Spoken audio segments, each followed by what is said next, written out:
ছাত্ৰ মই নাছিলোঁ মোৰ এতিয়াও মনত আছে মোৰ দেউতাই মটৰচাইকেলত লৈ যায় স্কুললৈ ক্লাছত 10টা ল'ৰা ছোৱালী আছিলে আৰু মোৰ ৰোল নম্বৰ আছিলে 10 মই একেবাৰে শেষৰটো আছিলোঁ তাৰপিছত লাহে লাহে লাহে লাহে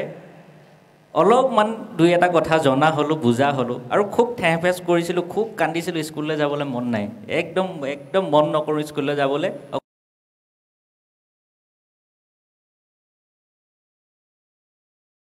মই গহপুৰ টাউন হাইস্কুলত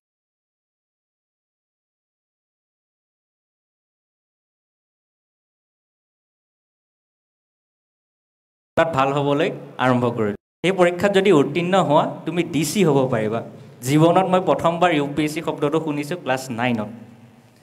আৰু সেই ৰাতিটো মোৰ টোপনি নাহিলে মই ভাবিছিলোঁ যে ময়ো এদিন যদি সেই পৰ্যায়লৈ পাব পাৰোঁ কিমান ভাল লাগিব দেউতাই মনটোত কিমান ভাল পাব আৰু সেই লক্ষ্যৰ উদ্দেশ্য সেই ক্লাছ 9তে দেখিছিলোঁ 2015 চনৰ কথা আজি মই UPSC পোৱা নাই কিন্তু APSCত হ'লেও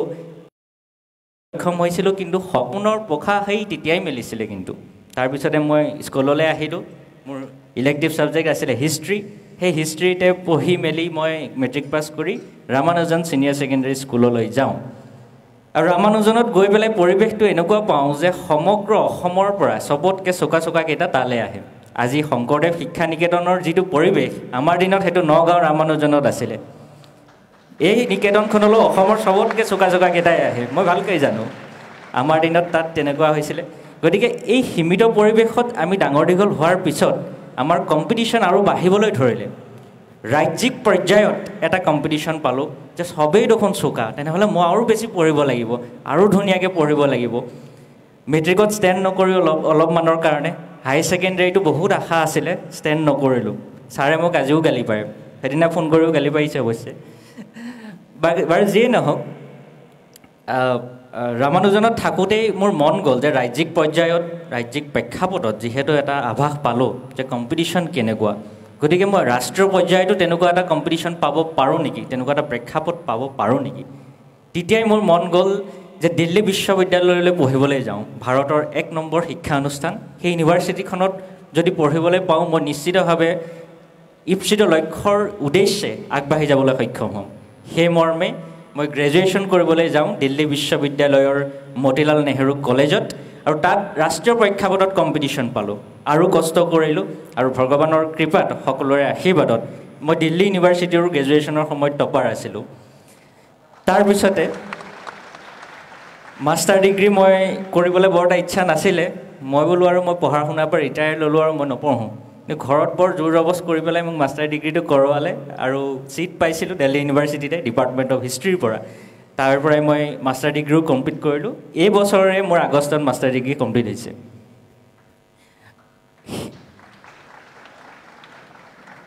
ইতিমধ্যে ৰবু বৰা ডাঙৰীয়াই কৈ গ'ল নিজৰ ভাষণত কি ধৰণে তেওঁ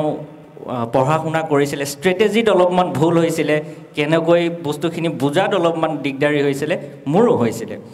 2023 বৰ্ষত যেতিয়া APSCৰ নটিফিকেশ্যন ওলায়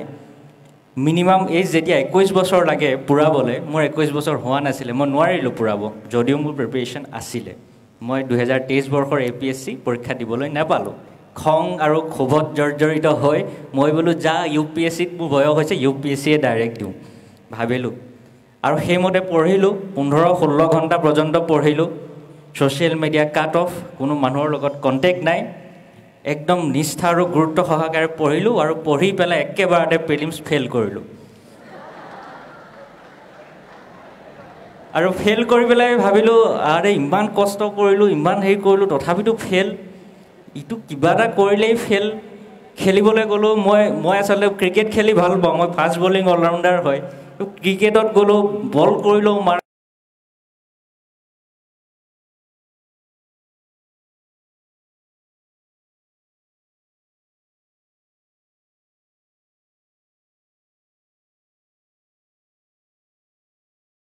সেইটো আৰু আকৃষ্ট হোৱাৰ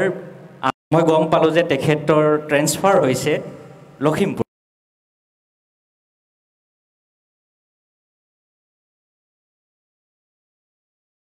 ততে বেয়া হয় মই আপোনাৰ ওচৰলৈ গ'লে মই অলপমান কথা পাতিব লাগিব তেতিয়াহে যদি মোৰ কিবা এটা হয় ছাৰে সেইমতে মাতি পঠিয়ালে আৰু গ'লোঁ মই আৰু গৈ পেলাই ছাৰৰ লগত যেতিয়া কথা পাতিলোঁ এটা অদ্ভুত ধৰণৰ পৰিৱেশ মই পালোঁ এছ পি অফিচত জীৱনত মই পুলিচ থানা আউটপোষ্ট এছ পি অফিচত মই জীৱনত ভৰি দি পোৱা নাই সেইদিনাই প্ৰথম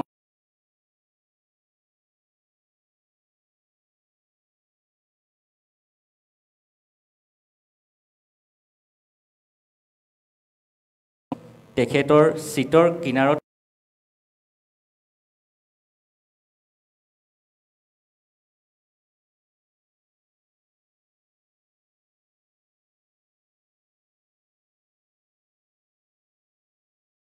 যেতিয়া আছিলোঁ মই দুটা সামগ্ৰিকভাৱে মই বস্তুখিনি আকৌ মানে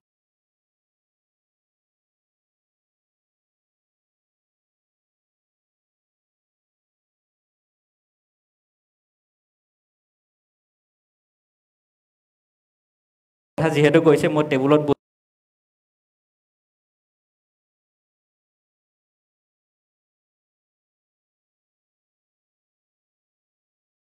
সোমাওঁ আৰু মুখৰ ভিতৰতে ৰিপিট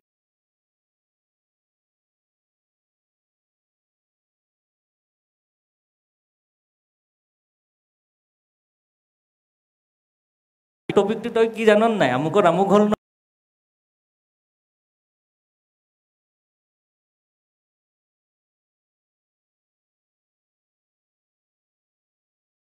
মা দেউতাৰ অশেষ কষ্ট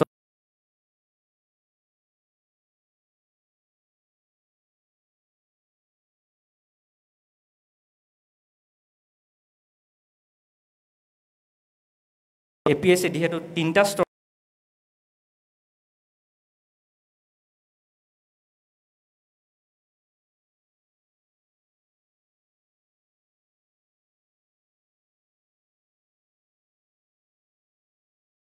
মোৰ মেইন ফোকাসটো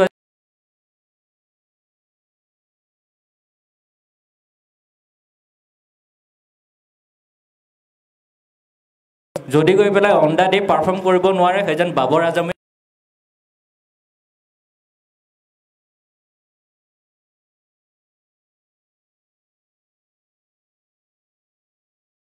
হৈ গৈছোঁ মই ৰিপ্ৰেজেণ্টেটিভ তেওঁলোকৰ প্ৰত্যেকজন ব্যক্তিৰে মোৰ অঞ্চলটোৰ মোৰ পিতৃ মাতৃৰ পৰা হেৰি সকলোৰে প্ৰতিনিধি গতিকে তেওঁলোকৰ আশা আকাংক্ষা মই ধূলিসাৎ হ'বলৈ কেতিয়াও দিব নোৱাৰোঁ আৰু কেতিয়াও তেওঁলোকক নতশিৰ হ'বলৈ দিব নোৱাৰোঁ গতিকে মৰি তৰি হ'লেও মই পৰীক্ষা ভাল কৰি থৈ আহিম সেইটোৱে মোৰ চ'ৰ্চ অফ ইনস্পিৰেশ্যন আছিলে আৰু এই ধৰণে পঢ়া শুনা কৰিলোঁ সকলোৰে আশীৰ্বাদত কৃপাত আজি এনেকুৱা এটা ফলাফল পাবলৈ সক্ষম হৈছোঁ আৰু সদৌশেষত এই শিক্ষানুষ্ঠানলৈ মাতি অনাৰ বাবে নথৈ আনন্দিত হৈছোঁ আৰু সকলোকে মোৰ ফালৰ পৰা শ্ৰদ্ধা আৰু সন্মান জনাইছোঁ বহুত বহুত ধন্যবাদ ধন্যবাদ আৰু তোমালোকে যদি কোনোবাই কিবা সুধিব বিচাৰা সুধিব পাৰা সক্ষম হৈছে মোৰ প্ৰশ্নটি এইটোৱে যে আপুনি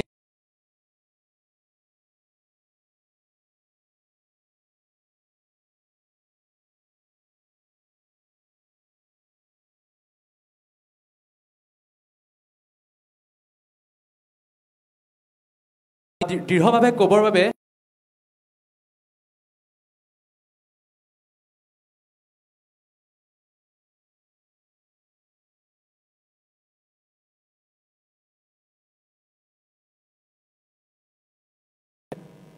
নিশ্চয়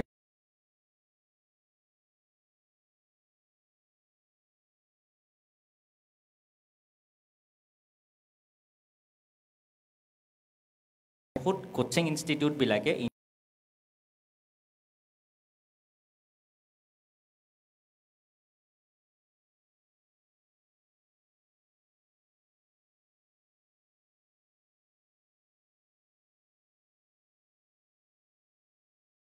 অভিজ্ঞ আৰু কোনোবা ক'বাত অসমীয়াত ক'বা গতিকে মোৰ ক্ষেত্ৰত এনেকুৱা আছিলে তেওঁলোকে প্ৰত্যেকটো প্ৰশ্ন ইংলিছত সুধিছে আৰু মোক অসমীয়াত উত্তৰ দিবলৈ কৈছিলে প্ৰত্যেকটো প্ৰশ্নৰে আৰু তাৰ উপৰিও তেওঁলোকে মোক এটা কেছ ষ্টাডি দিছিলে আৰু মোক ছাৰহঁতে কৈছিলেও যিহেতু মোৰ বয়স কম মই APSCত পূৰাবলৈ 21 বছৰ হ'ব লাগে মোৰ বয়স আছিলে 21 বছৰ এমাহ 8 দিন গতিকে মোৰ বয়সটো ইণ্টাৰভিউৱে বাৰে বাৰে চাইছে আৰু কৈছে যে ইমান কম বয়সতে তুমি কেনেকৈ আহিলা গতিকে কেছ ষ্টাডি হিচাপে মোক দিছিলে যে কাইলৈ পৰহিলে তুমি যদি এজন ACS বিষয়া হোৱা বা APS বিষয়া হোৱা তোমাৰ যদি জুনিয়ৰে তোমাৰ কথা নুশুনে তুমি কি কৰিবা তেতিয়া মই কৈছিলোঁ যে মই তেওঁলোকক প্ৰথমতে ভালদৰে ক'ম তেতিয়া তেওঁলোকে কৈছিলে যে ভালদৰে কওঁতে যদি নুসুধে কি কৰিবা মই বোলো যি নেচেচাৰী একশ্যন ল'ব লাগে মই ল'ম তাৰমানে তুমি একশ্যন ল'বলৈ ভয় নকৰা মই বোলো মই ভয় নকৰোঁ মই কিয় ভয় কৰিম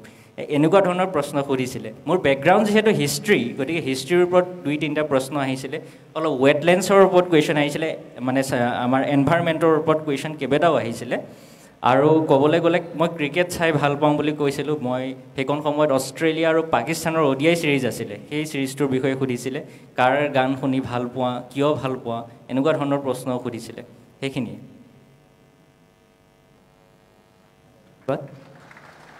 সকলোকে পুনৰবাৰ ধন্যবাদ জনাইছোঁ আৰু এই মহান শিক্ষানুষ্ঠানলৈ মাতি অনাৰ বাবে বহুত বহুত ধন্যবাদ সকলোৰে উজ্জ্বল ভৱিষ্যত কামনা কৰিলোঁ আৰু ধন্যবাদ